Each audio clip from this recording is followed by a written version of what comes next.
You're thinking of stopping, aren't you? You and Rory. The traveling is starting to feel like running away. I'm not running away from things, I am running to them before they flare and fade forever.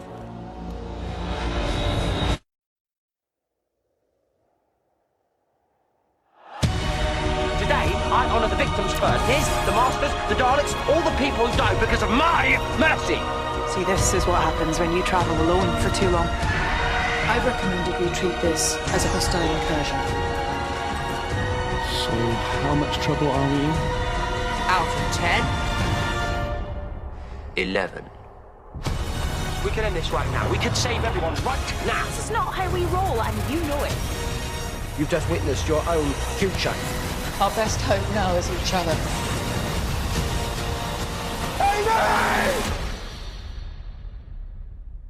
All right, welcome to Time for 13, a Doctor Who podcast. We are here to talk about Series 7, but we're going to do things a little bit differently. Before we get into that, let me introduce my co-host. As always, welcome, Rob. Hey, what's going on? Hey, glad to have you here. So we talked about this and realizing what's coming, we decided we're going to split Series 7 into two parts. We're going to do everything up until the Ponds leave today on this episode, and then we're going to do everything else there because in the next one is where the 50th shows up. So we're looking at what we would have to talk about. We realized if we did it all in one, it would probably end up being like a 3-hour episode. It was too much. Yes. Yeah, too much. We're taking pity on your ears. So we're going to do it in two parts. And if you decide you want to listen to it together, hey, go for it. Excellent. But for the rest, we're trying to show you a little bit of mercy. Like it. Oh, wow. Look at that. See? Foreshadowing there. That's right. You said you wanted to talk about a little bit about the news that's been coming out. So cool stuff on the news. The premiere was apparently yesterday, I think. Depends on time zones where we are. Yeah. Interesting, very, very positive reviews so far. Good. Incredibly. I've been sort of trying to keep myself clear. Well, no. And actually, this is good. Nobody said anything. The only two things that came out of it was a lot of people calling it as good, if not better, than the 11th Hour. Oh, as a first Doctor high story, praise. which that's pretty good. Yeah, that's pretty good. That's high. And there is a rumor, which this is not, and this isn't, and this nobody said really anything, that this episode begins very unusually. Oh, okay. Yeah. So apparently no title sequence, which again, brilliant move. Again, if you want to get people back for that second week. Yeah, it's like they're not going to give you everything right all up front. That's interesting. Exactly. I saw I just put out a video today. I was trying to track it down, but I only could find the first minute or two that they put on Instagram. They took a cue from Jimmy Fallon, and they had people talking to the camera about how much it means to them that Jodie Whittaker is taking over as 13th Doctor, and it's a woman as the Doctor and all this kind of stuff. And she's backstage listening, and then comes out and surprises them. Oh, nice! So it's I was trying to find the whole video and I couldn't find it yet. So it's out there somewhere. So I'm looking forward to seeing the whole thing. Very cool. They're doing hey! Oh, that's awesome. They're doing fun stuff. Well, I don't know. Sheffield, I guess, is the town where the premiere was done last night, and the one picture I saw, which looked too good to be real, it was her in full outfit along with 15 cosplayers. I saw it. Yeah. It looked really like that they were all really there. It was that's crazy. Right. And she, that's right. She was in the full outfit too. So it wasn't even it was a part of the promotional thing. And it did not look like a stand-up. It wasn't like, cardboard stand-up. Oh, that's pretty cool. I mean, obviously, look, there's a lot riding on this, and there's a lot of investment, and you got to bring the hype machine to a frothy peak. Yeah. So this is it. Yeah. But I don't feel besieged by it. No. It's I think they're doing a nice job of putting out a steady stream of just interesting stuff. The new trailer came out, and we got to see a little bit of the companions right. Plural, which is also going to be interesting. Well, the only thing it was really interesting to hear Chibnall in an interview had talked about how cognizant he is of the competition. Oh. He's like, look, we're up against YouTube, we're up against Netflix, Hulu, all of these different things. He goes, we have to create a show that competes among all of that. Wow, that's true. I mean, he's absolutely right. Yeah. So there we go. So we're excited. It's gonna be good. Yeah, it's gonna be good. And they're doing a theatrical thing too. So they're actually, I was looking through the listings, and all of a sudden there's like, it's I think it's on the Wednesday after their premiere. The premiere's on will be on Sunday, and then Wednesday you can go to the movie theater and watch like sort of, I don't know if it's the expanded version, but probably they'll have some behind the scenes stuff like they like to do. Oh, cool. That's the future. Let's talk about the past. Oh, yes. With a groan of resentment. Yeah, so we're going to talk about Series 7. So we'll be talking from the Christmas special all the way up through Angels Take Manhattan. And then we'll put a pause there, and then we'll pick it up in the next episode. With mercifully, we will end there. This is a good break. So before that, well, I guess I'm not sure chronologically where it fits. But what they have a mini episode that is available. I don't know. You can see this online. You can see it as part of the extras on iTunes and things, called Pond Life, which was written by new showrunner Chris Chibnall, and it talks about like basically what the ponds have been doing since the Doctor left them. Just these sort of short little vignettes about doing it. And one of the things I thought was kind of neat is that in one of them, you get to hear a message left on Amy's machine about her upcoming eye appointment. And then later on, you see she's now wearing glasses. I was like, oh, that was a nice little... oh, yeah. A little planning for the future there, too. Plus, we have a little bit of an ood. And then by the end of it, it looks like that something terrible has gone wrong with their marriage, which you can see later on. Oh, there was also the ood and the loo. Yeah, that's right. Ood and the loo. That's right. There also was another mini episode they did. I guess it was a charity thing. I'm not sure if it was. I forgot if it was the normal one or something. But is a little bit of contradictory stuff. I guess it was written by a group of kids, and the idea is that the guy who's carrying the Olympic torch it runs into the TARDIS because he's being chased by a weeping angel. And so it's like, and it was like it's silly and it's fun and stuff too. But wait, come on, stop this already. No. Like but they're already, the Doctor carried the torch in the same Olympics. Like, yeah, isn't he already there? Like, he's already there. And here's the deal: the episode's called "Good as Gold." It is okay. You know when you're watching a show and there's ridiculously cheesy product placement. This is what you call event placement. That's true. Because, Olympic fever is not just an American thing. It grips every country that the time comes around. And so they had to do something, I guess. Once again, the Weeping Angel. He loves his Weeping Angels. But before we get to into that, so those are a couple little side things. So before that, we have our Christmas special, which is called The Doctor, the Widow, and the Wardrobe, a.k.a. The Others in the Forest. Oh, okay. Or Lazy Sunday. Okay, there is a which is the Narnia, which I get the Narnia hook in there with. If you ever seen Lazy Sunday, I mean, if you're watching this and you have not seen the Saturday Night Live short Lazy Sunday, please stop. Is the thing go find it. Created all of the digital shorts that the SNL did. I think that is the one you can buy. Like you go into iTunes, like for like $2 or whatever, you can buy it, and I think it's worth it because it's really really funny. Still, oh, it's fantastic. You got Red Vine and Mr. Pibb. You got all. Yeah. But anyway, there's a little prequel to this too. That they just have that leads into it too. But then we get into that. I don't know. This one, it's not one that I. It's not a Christmas tradition. I'll say that. The heart's in the right place. I mean, I really like that. Like, you really like the dad's gone at Christmas time. The Doctor as the sort of the nanny doing the Mary Poppins sort of thing. It's nice, but it's a lame villain and. Oh, it's scary trees ridiculous. With glowing orbs, and it's just not scary that much. I almost wanted to. Okay, you know what? Here's another alternate title. Groot's grandparents come to town, right? Like, I mean, it's okay. Here's the problem with this episode. Now, so I've said this before about a few episodes. I skipped this episode when it originally came out. Oh, did you? Okay. Because I was like, I don't want to see a Narnia ripoff. Just not interested. When I started watching it, I was like, wow, okay. Matt Smith, when he's zany with kids, very enjoyable to watch. So that's cool. I didn't know if the woman who plays the mother is a big name. Like, again, the Christmas special with a special guest star. Yeah, I don't know enough about her, but she was perfectly fine. I mean, fine acting. The issue is, okay, it is more the Others. And The Others is a semi-horror film starring Nicole Kidman. Again, another film you should watch.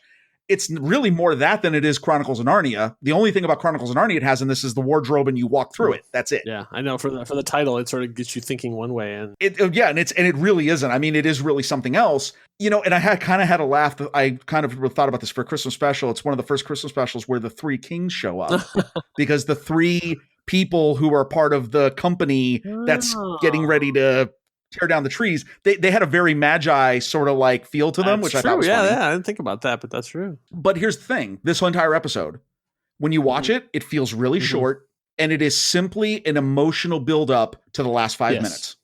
Yeah. That's the only purpose of this episode. I didn't think they really earned it. Like, nope, I mean, like it's nice and it's sweet, and like he brings dad home for Christmas and stuff too, and it's it's schmaltzy and stuff too. But it was for all the stuff you had to go through of the wooden king wandering through, and this is not one of the finest hours. But yet, sadly, still not the worst Christmas special. Still not probably not the worst Christmas special. Still coming, and sadly. But no, I will say, like, I really got touched by at the end where they tell the doctor, we always set a plate for you. I mean, that was again, the last 5 minutes, amazing. It sets up the entire, what's to come. Yeah. It just took you 55 minutes to get there. Yeah, a bit overlong, but it's like, I guess the Christmas ones maybe are harder to write than just a regular episode. But of course, we're going to see that the writing Doctor Who is becoming increasingly difficult. Yeah. So let's get into it. So we got now our first proper episode after we had Pond Life, and this is episode 1 of season 7, Asylum of the Daleks, aka One Flew Over the Souffle Nest.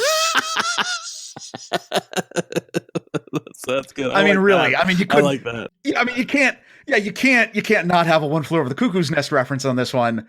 Yeah.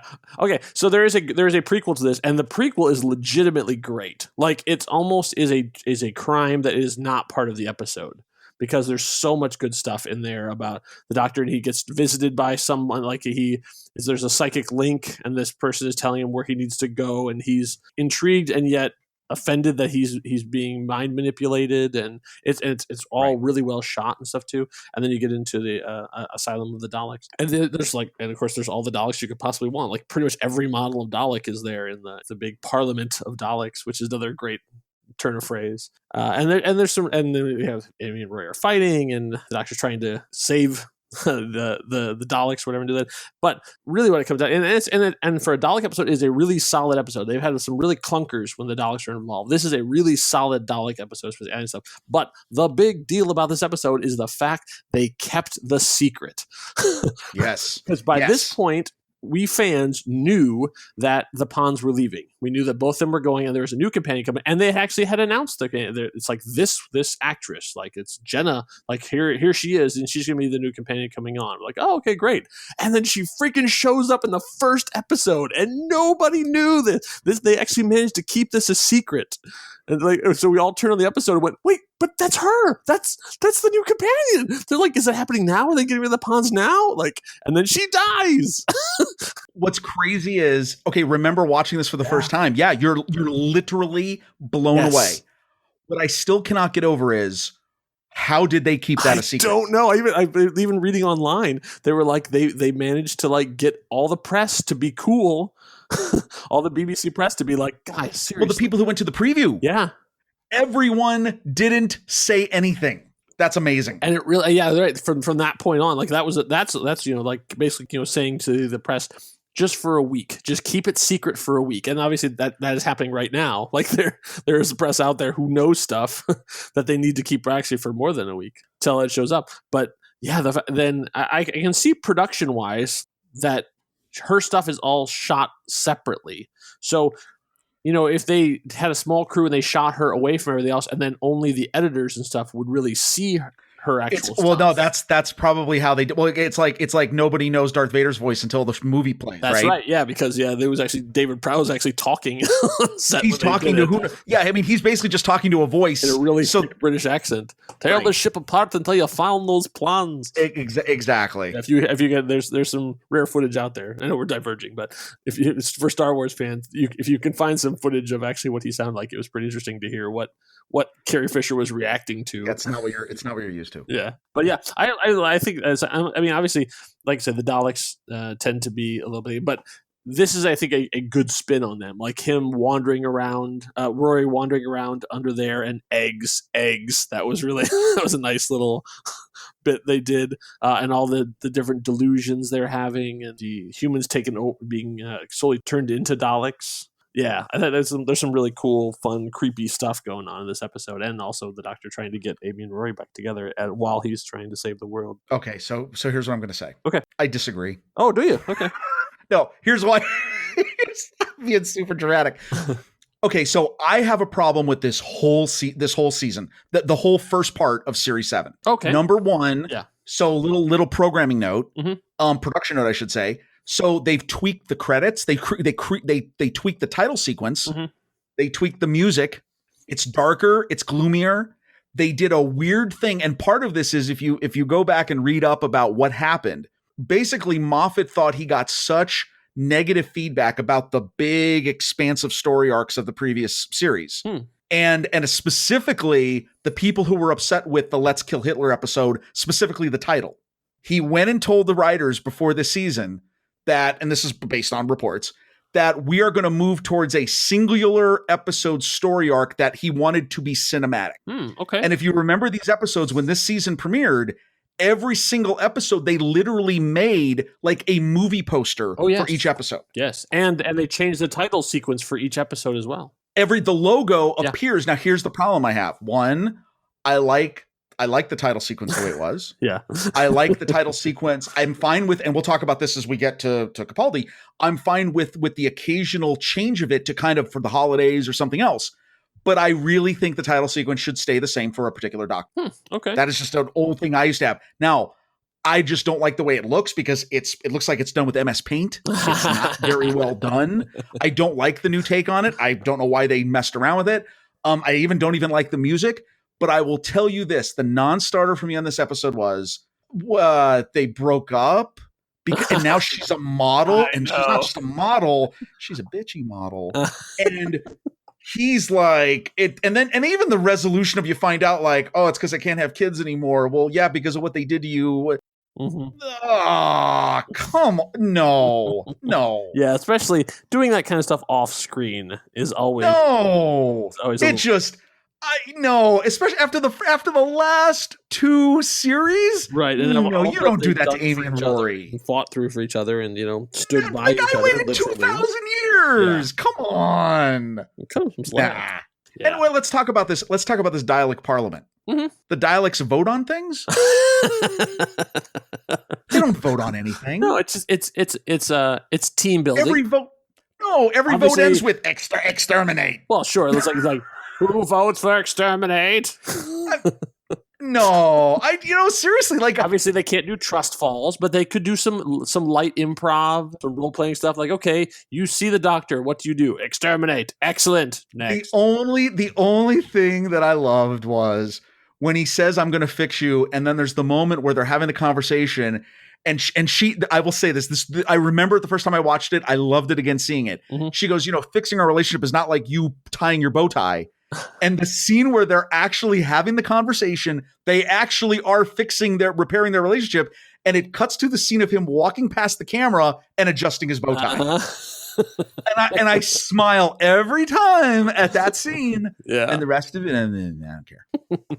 I still think it's a solid episode. I mean, of these ones, it's exciting and different, and it's there's enough creepy stuff going on that's new that you're not. I think, and I'll take a bad Dalek episode over a good Cyberman episode any day. Nah, where'd you get the eggs? Where's the egg? Where's the eggs? Eggs.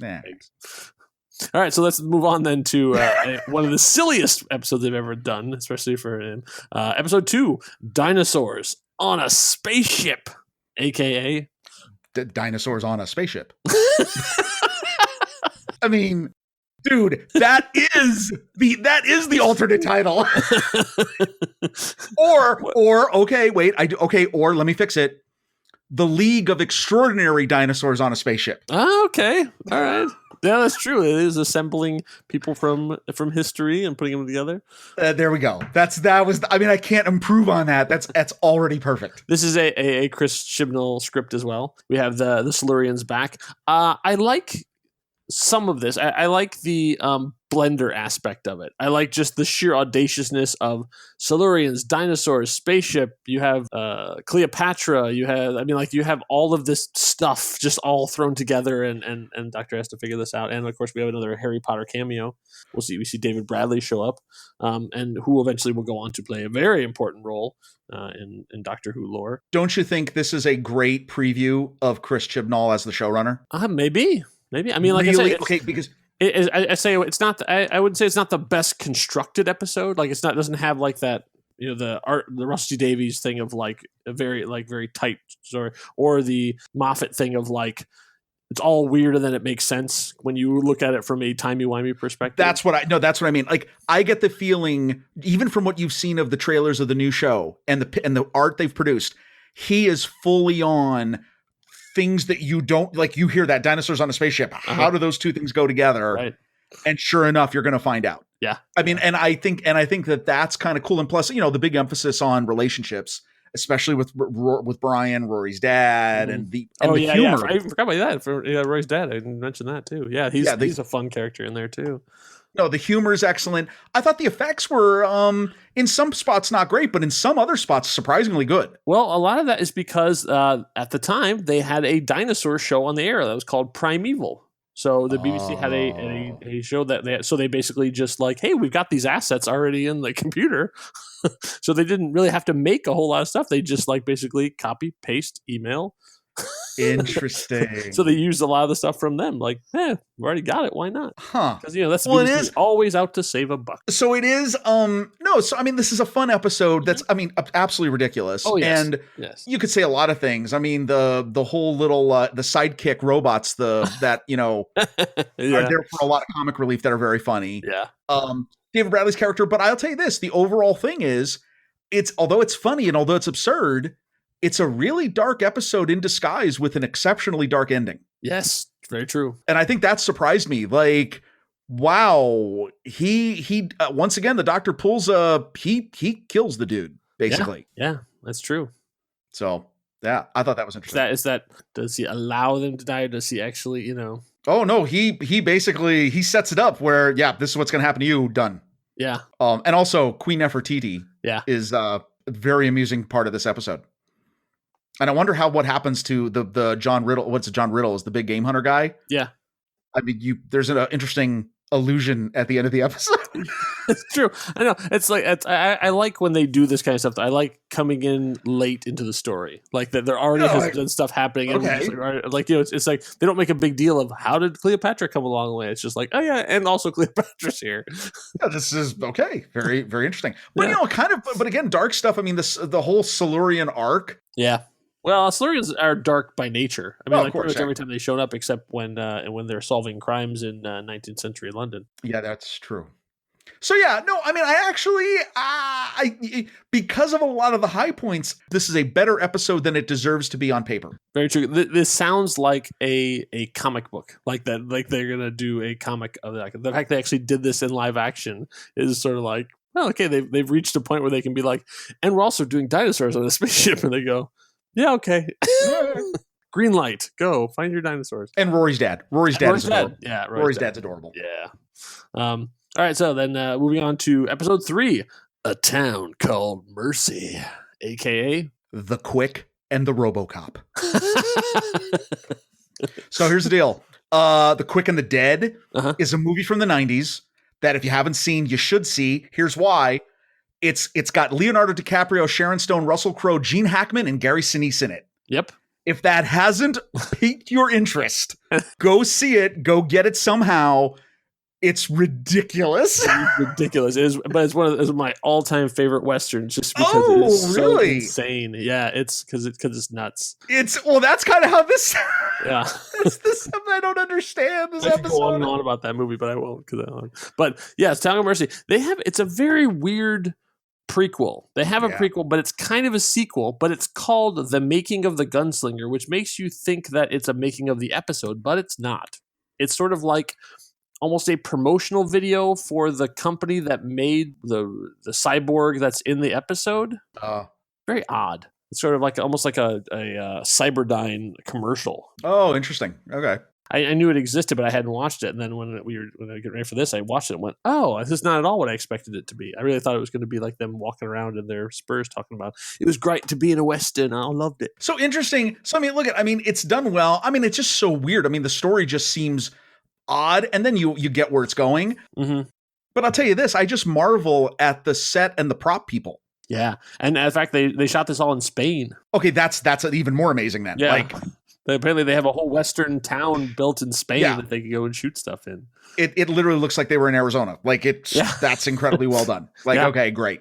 Yeah. And I got to do a special shout out to my man, Ben Browder, as a role in here. He's known to many fans as John Crichton from Farscape. He's in there. I also and I have met him in real life, and he is just as nice of a dude as you'd hope. He also and for those who are not Farscape fans, he was also had a cameo in Guardians of the Galaxy Volume 2. He was like Aisha's right hand man, so he's gold. Oh yeah. Okay. Yeah.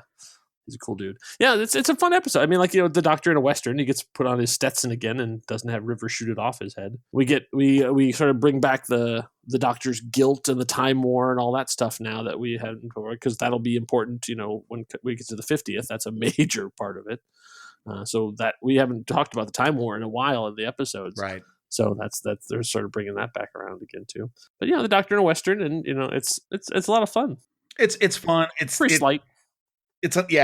And interesting. They do have the continued development of the Doctor where Amy's like, wow, again, this is why you shouldn't travel alone, right? Yeah. You kind of get that, but I will say the ending, he basically has, I'm going to say it. He basically causes the guy to take his own life.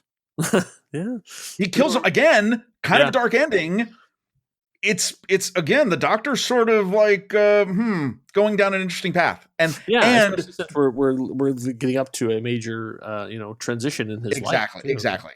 That their things are really getting dark for him, or that he's sort of leaning towards that way.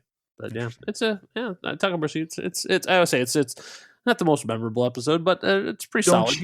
Don't you wish that the guy, the scientist dude, don't you wish his ship didn't look like Mork from Ork? Dude, it's a big egg. Like it's an egg. Literally an egg.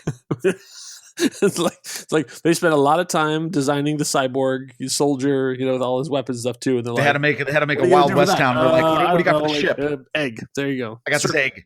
Make it look like that. All right. Gotcha. You can't spread it out evenly, I know. No, that totally cracked me up. They're like, "Oh, it's an egg." Okay, it's like that's. Right. I learned that in my time in theater too. Like you can make this thing look fantastic, or you can make two things look okay. There you go. All right, there we go. All right, so let's move on to episode 4, The Power of 3, aka the 3 Flatliners. Yeah, this is a weird one. Oh. I guess this seems like, was this a budget thing? I don't know. It was. I get having the Doctor in a domestic situation, so it's sort of like they were trying to do like The Lodger, but it's not nearly as fun, and you don't have a James Corden to like really carry it over. So okay, but here's invasion, and this is another Chris Chibnall story, right? Yes, it is. Okay, so again, really creative idea. Mm-hmm. One day, everyone wakes up. There's black cubes everywhere. Yeah. Okay, stop. They all just like I just still miss this. They all just appeared literally over the entire Earth. Yeah, yeah, and nobody knows where they came from. Not even like falling; they were just sitting places. So wait a minute. The Earth is round, although it's nighttime in one part. In the other part, it's day. So did they ever address like in Times Square? All of a sudden, just cubes just appeared. Mm-hmm. Come on. Are you serious? Yeah, I don't know. It's just one of those things where it was more about getting to the big idea at the end. And then like if that did happen, mm-hmm. like literally everyone was like, "Oh, well, I'm gonna make these pets. I'm gonna lose them as paper." Like right. What? But, you don't think they would just have a big place where everybody just turns them in? Yes. People, we don't know what these are, but we need to get them out of here. Right. We don't want them in the house. I mean, that just, okay. Yeah. But we do have, but here's what's the good part. Kate Stewart. Yes. Kate Stewart. So this is what I love when doing these podcasts is that you come across such bizarre pieces of trivia. This is so weird to me. Okay. So her character this is not the first appearance of Kate Stewart. this is the same perseverance by this actress playing her, but not this character. The character of Kate Stewart originated in a 1995 direct-to-video called Downtime that was a spinoff of Doctor Who that couldn't use any of the copyrighted Doctor Who stuff. What? But it has Sarah Jane in it. So it's kind of a Doctor Who story, but they weren't allowed to use any of the real Doctor Who stuff. So it was like, this is even farther away than Class. I mean, like, it's for or the Sarah Jane Adventures. Like, it's further down the line, but it's this weird little and I had never heard of it before. I've never seen it. I guess it's out there, but apparently it got re-released on Blu-ray. But that was where the character of Kate Stewart as is it granddaughter? Yeah, it's granddaughter of Lethbridge Stewart, or is it daughter? No, I can't remember. His daughter. Is it supposed to be his daughter? Oh, his daughter. Yeah. Okay, I couldn't remember his daughter or granddaughter. So his daughter. So like the character was actually introduced there, and they just used her again. Like they brought her back with a different actress now in this. So it's Downtime. So if you're a hardcore Doctor Who fan, try and seek out Downtime. So great. Okay, here's the deal. Well, that's totally. And it has the Great Intelligence is in it too. But yeah. Well, I'll tell you this. I mean, she's great, and the actress who plays her is great, and we'll see her obviously again. So we're gonna see her a lot. Yeah, she's fun. And the Brigadier is awesome. Yep. We know that he's died. I don't know if we mentioned that actually. There's a. Oh yeah, no, it's true. In the last series, it was the last series. There's a little mention of that where the doctor calls a nursing home where he's at, and they basically tell him, "Oh no, he's passed away." Right. And the Brigadier, huge part of the third Doctor and the fourth Doctor and the fifth Doctor. So if you've ever seen those episodes, I mean, he's wonderful. Nicholas Courtney, great actor. Great. Did a wonderful job. I think he was in the Five Doctors. Yes, fantastic. Yeah. So no, she's great. Mm-hmm. And it's nice to see Unit sort of like now more benevolent than we've seen them in the past. Not quite as she's bringing a level-headed science background. Think about what you're doing attitude to Unit. So that's great. Yep. I do like. One thing, and again, this is Chibnall, and I think this is what we're going to see. I think you're getting a little preview of. I like when they show something you haven't seen before. The conundrum of the life of a companion. Yeah. What do I do? How do I have these two lives? And how do you pick? And how do you choose? And what does it make for your life on Earth? Yeah. That the part of the plot part of this story, I don't really care. However, the character development monster or whatever, right? The character development actually very entertaining and a really important part of the overall show's story arc of this series and beyond. Yeah, because even like as fans, as we're watching this, we know that the Pons are leaving, so we're all trying to look ahead and figure out how it is they're going to do that, looking for clues about how it is. So are they just going to retire? Like what is going to be the way they're going to figure this out? And so you can see them sort of like, I don't think we can do this anymore, and what are we going to do?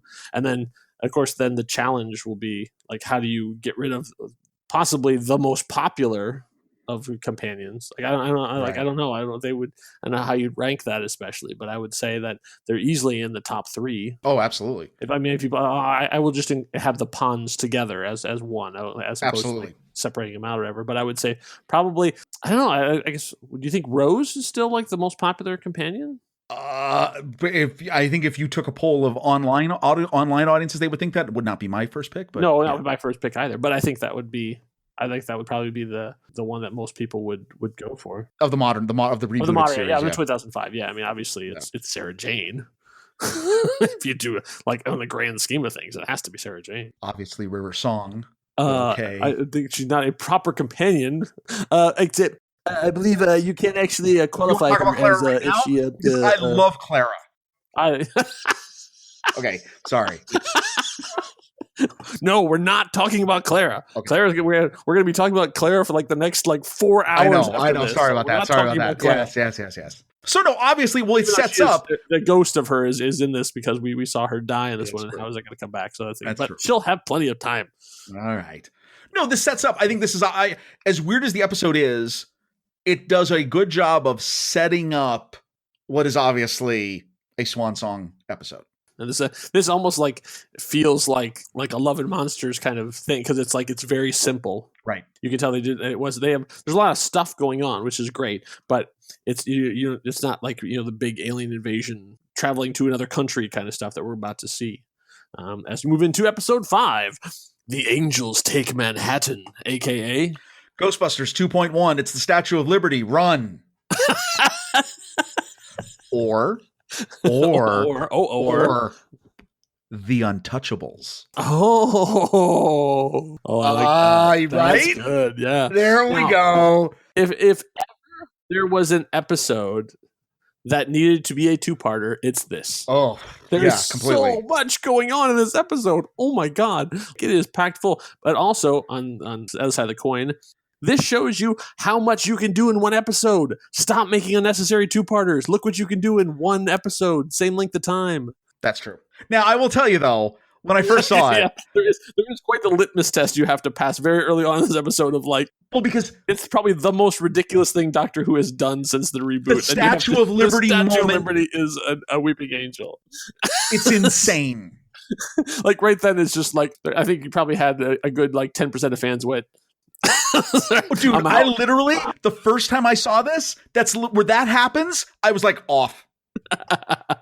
Off. I'm done. Now, okay, so we've been that's when Bill Murray comes out from the thing and goes, oh, we're gonna take her down. Wow.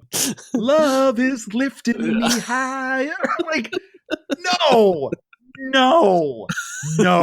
Okay, so we're Doctor Who fans, and we've also been watching these episodes recently over the last couple of months. Was there ever a part where they talked about the Weeping Angels and said that they infect statues? Nah, that's like new. All of a sudden they're talking about this like, well, yeah, of course, but it's like, when was that ever a thing? This was the great Borg invasion of Wolf 359, where they got the nanotechnology. Oh, right. All of a sudden, it's like, no, that's always been that way. No, what? It's totally what? It's totally ridiculous. The episode has some really, really good stuff, and the fact that you have your traditional angel, which I thought it was just like that's what they looked like, and they just like it's their whole quantum lock thing, and they turn into statues, but they look like angels. But now it seems to be that they can like take over statues, or they put themselves into statues, because not only do we have the babies, the cherubs, which is fine. That's so frightening, so creepy, especially the little giggle and the giggle and the I mean, like it's so and they creepy. and they have breath. But then when did that happen? Oh yeah, that's true, right? It's there, like it's frozen. Then all of a sudden, what are you doing? I still don't know how he got out of that basement. But then later on, he. The bad guy, who's from Whose Line Is It Anyway, Mike, he wakes up and the statue from across the street is there, and it's the lady and her son, right? And it's like, wait a minute, why do they look like that? And also how is the Statue of Liberty? I mean, like it feels like they cut out some exposition or something like that, because all of a sudden now they can take over statues, like they took over the Statue of Liberty. How? That was never a part of their shtick.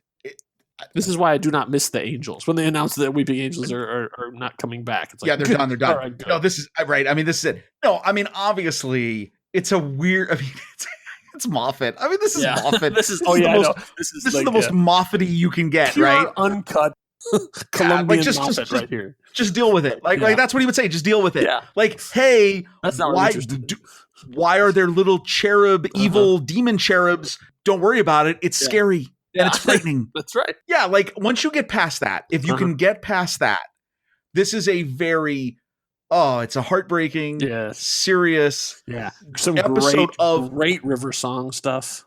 Oh my god, the moment where she has to break herself free, and she's hiding the fact that her wrist is broken, it really powerful and interesting because of what's to come. So interesting that he has the ability to heal her. Yeah, we haven't seen that before, and also the fact that at this point, I think that they've figured out that this is his last regeneration. Yes. I mean, that's going to be an important thing coming up in the next, like 10 episodes or whatever. But like they've already figured out that this, like numerically, this is the end for him. So it's like that's why easily just like bring it up. It's like, I thought it was interesting if you want to, because you don't need it. Well, because River's reaction is, you bastard, like don't do that. Yeah. You don't have any of that to waste. Oh yeah. And I thought that was really interesting, because I wonder if he is teasing because I think he already knew what he was going to do. I think so too. Yeah. I mean, he had to, because this was all in the process of writing. He had to be having the 50th anniversary figured out, or even beyond that. Right. No, I thought that was really interesting, and it's really well done. It's a great moment. It is. I think this was great about this is having that be the last episode of sort of this combination, especially like we'll see River again, but like we're never going to see River and her parents and the doctor together like this. This is the last time the four of them will have an adventure like this. And all of them are so great in this episode. They are really, really a well-oiled machine by this point. Absolutely. Yeah, no, I totally agree. No, I think it's great. I think there's and then I mean, like behind all of the what gets us to the final act. Yeah. I will say, watching it again, you're still like, oh, you get sickened when you see the whole old Rory in the bed. Right. And you're like, oh, and then the decision they make. Yeah.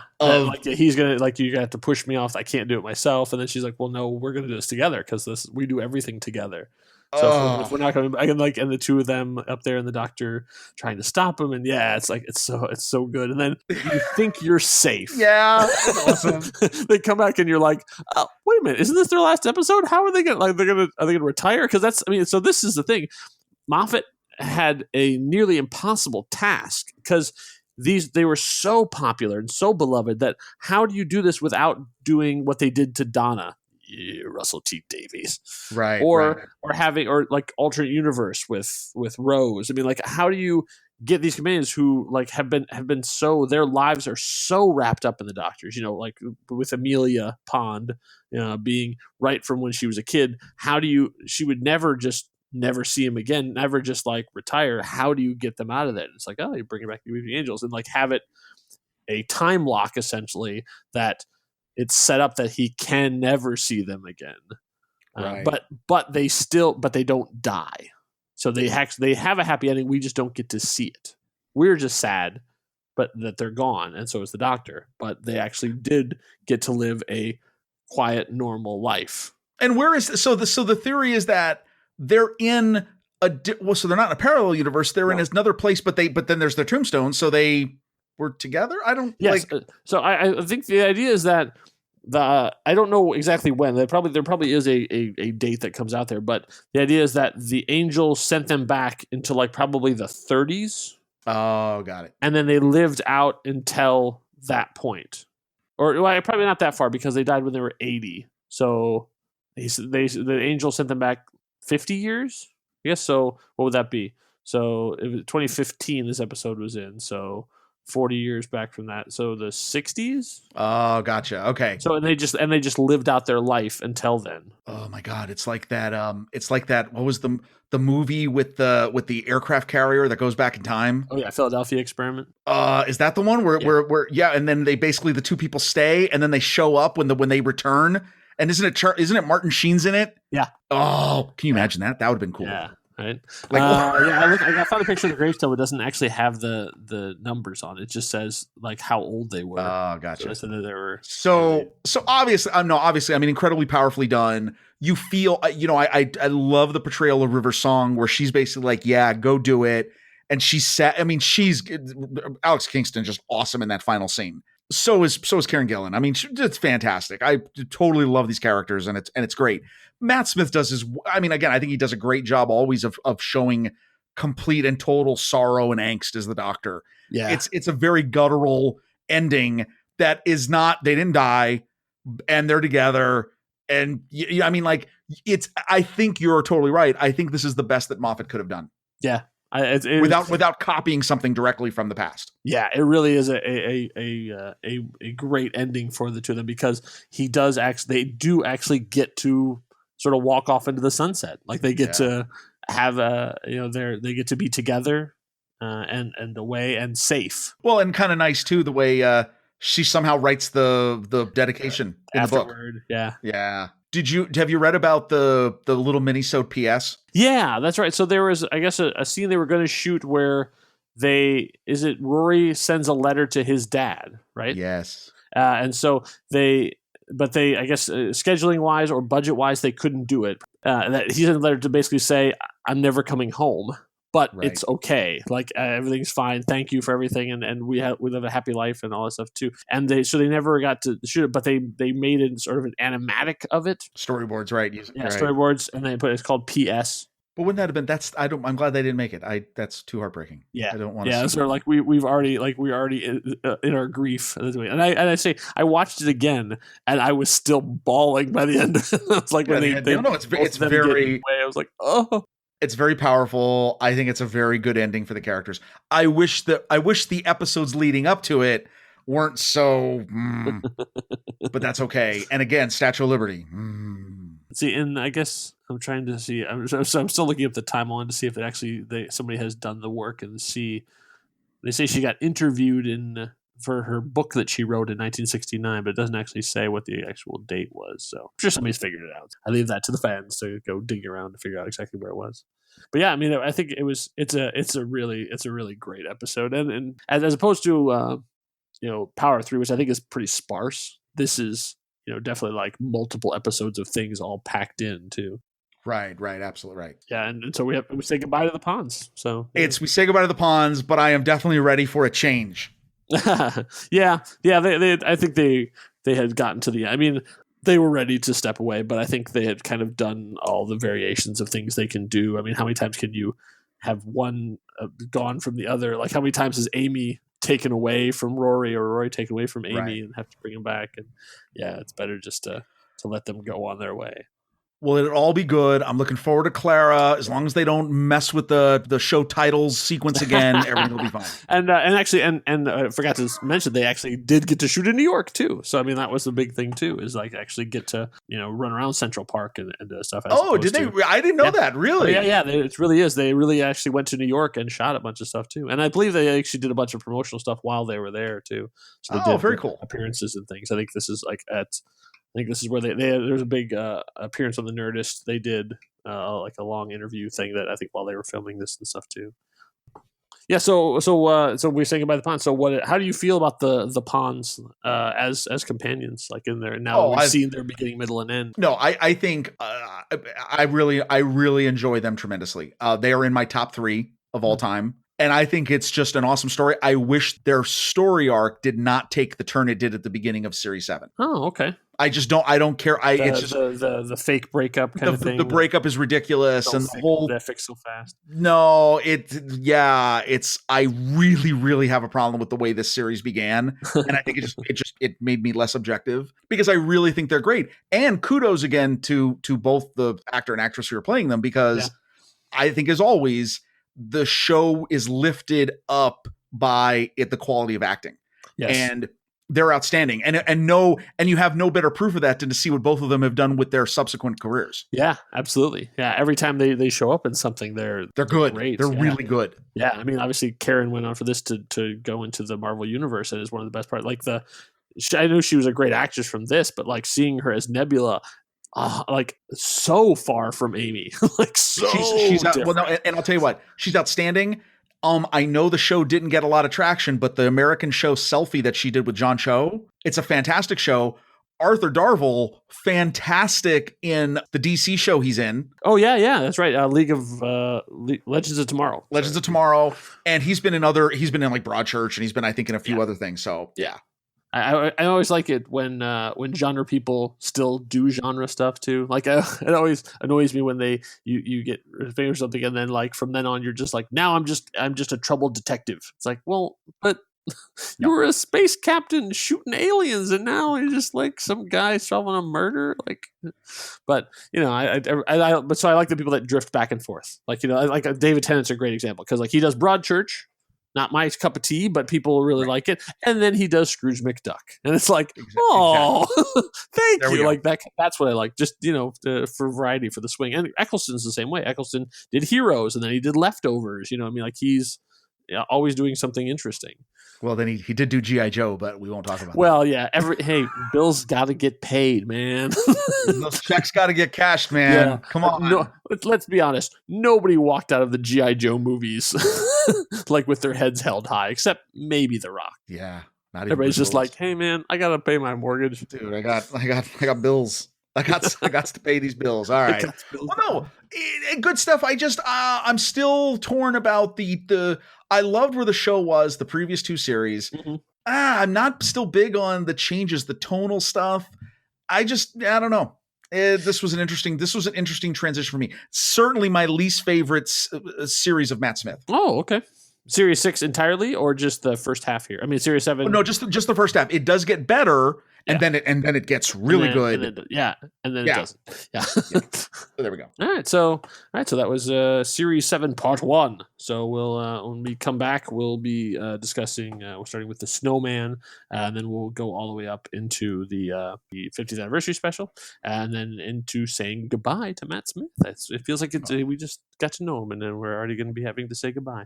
So all right. So thank you all for listening. We'll be back soon with the next part of this one. In the meantime, you can take a moment to mourn the ponds, but enjoy the time together, and know that they ended up living in America and having a pretty good time with things from what they think. Yay! All right, so thank you to Engineer Alice for engineering all of this stuff.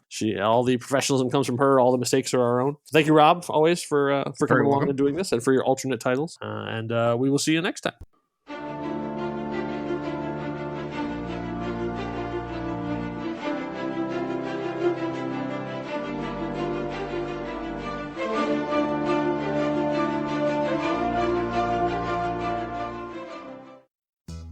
You've been listening to a Legible Scroll audio production. Find out more about us at our website, legiblescrawl.com.